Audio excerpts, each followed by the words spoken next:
મિત્રો ચેપ્ટર 7 યામ ભૂમિતિ એમાં આપણે સુધી 7.2 એના પહેલાંના જે ઉદાહરણ છે એ આપણે જોઈશું. તો એમાં આપણે 10મું ઉદાહરણ જોવાના છે.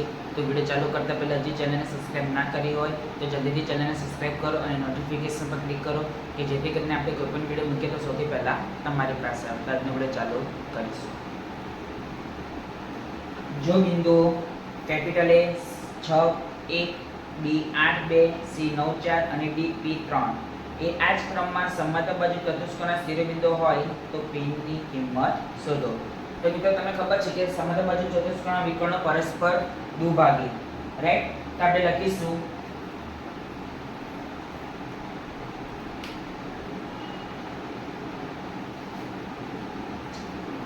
લખીશું કે AC નું મધ્યબિંદુ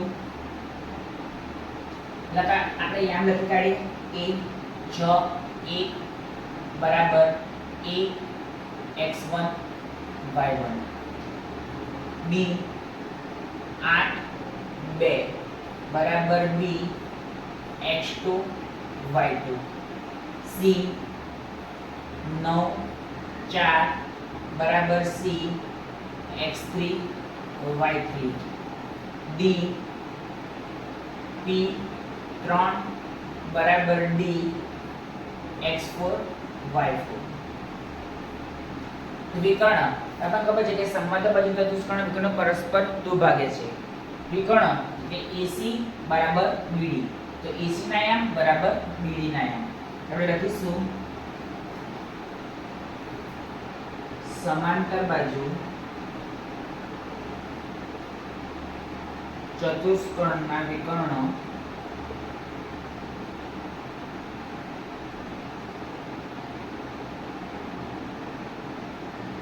પરસ્પર દ્વિભાગે છે. તો માટે AC ના મધ્યબિંદુના યામ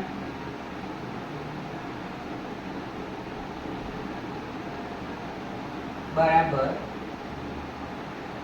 BD ના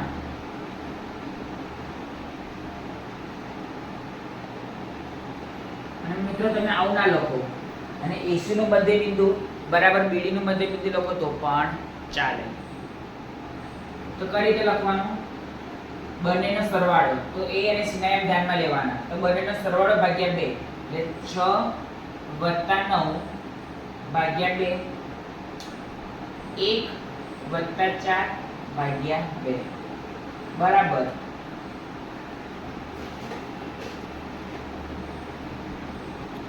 તો બીજા કોના યામ છે?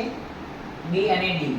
તો B D તો x2 + x4/2 એટલે 8 + P/2 2 + 3/2. તો મિત્રો ધ્યાનથી જોજો.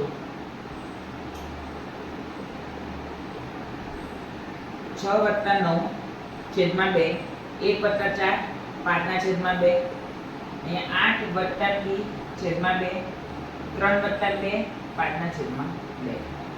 તો મિત્રો આ તો નીકળી જશે. તો બાકી આ રહ્યું. તો માટે 6 + 9 છેદમાં 2 બરાબર 8 + P છેદમાં 2.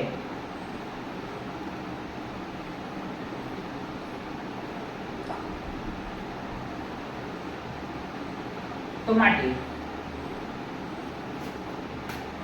અહીંથી 2 નીકળી જશે. તો માટે 6 + 9 બરાબર 8 + P. તો હવે 9 + 6 15 બરાબર 8 + P. તો માટે એવું લખાય કે 8 + P બરાબર 15. તો 8 પ્લસમાં તો થઈ જશે માઈનસમાં. તો P બરાબર 15 - 8.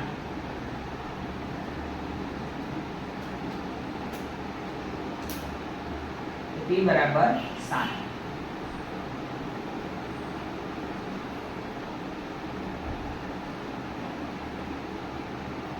આ તમારો જવાબ.